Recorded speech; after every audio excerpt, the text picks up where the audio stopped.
Water. No type of life could exist without it. The sea itself is a matrix for most of the life on this planet. And energy. Every living thing has its own energy, its life force, if you will.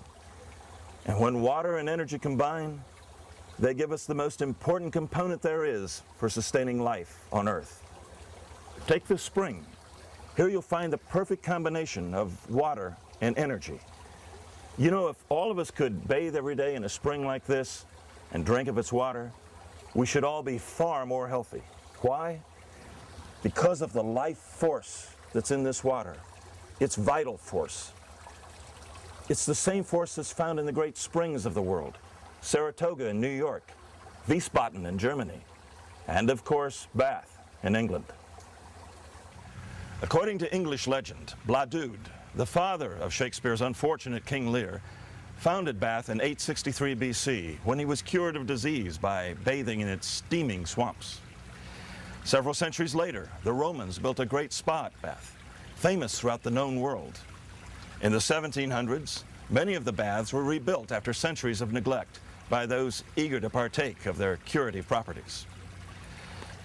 No one can deny the many cures that have taken place by bathing in such springs. And yet efforts to duplicate these waters by adding minerals and salts to distilled water have always failed. Why? Because they can't duplicate the vital force that's in those waters. It's the same vital force that's in our own bodies. And what is that vital force called? The ancient Chinese called it Qi. For thousands of years, practitioners of Chinese medicine have been aware of this wonderful life-sustaining force, which they call Qi. Other Eastern civilizations were aware of this energy also, such as those in India and Japan. But our knowledge of the ancient Qi comes to us primarily through the Chinese. They believe that Qi is a universal force which inhabits all things, and that the health and well-being of people, of plants, of animals, of the universe itself is dependent upon a natural harmony contained within the concept of Qi. Now, whether you subscribe to the beliefs of ancient Chinese metaphysics or not, one thing is certain: our own medical science has come to the realization that there is a measurable life force within all living things. But instead of calling it Qi, they call it bioelectricity. Bioelectricity, that's the electric current generated by living tissue. It's a property of all living things. If you have an electrocardiogram, an MRI, or even a lie detector test, your body's bioelectricity is being measured.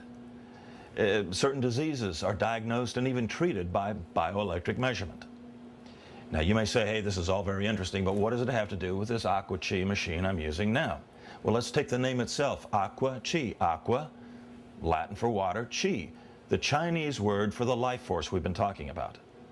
And what I'd like to do right now is show you how the Aqua Chi works and why it helps us so much. Come on. I'd like you to meet a friend of mine, Lisa. She's a new Aqua Chi user who has some of the same questions that most new users have. I imagine some of her questions have run through your mind too. Hello, Lisa. Hi, Ron. I'm ready for class. The Aqua Chi is a machine that can make a world of difference in your health, in your energy level, in your life. Now, those are big claims, and talk is cheap. So the first question we need to answer is, does Aqua Chi really work? And if so, how? But before we go any further, it's important that you understand a little something about the human body. As most of you know, the human body comprises billions of cells, and each one of those cells is a small factory, making life possible in everything from field mice to sequoias. And what makes a factory run? Electricity.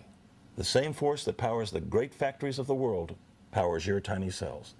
And on the outside of the walls of each cell, there is a low voltage charge.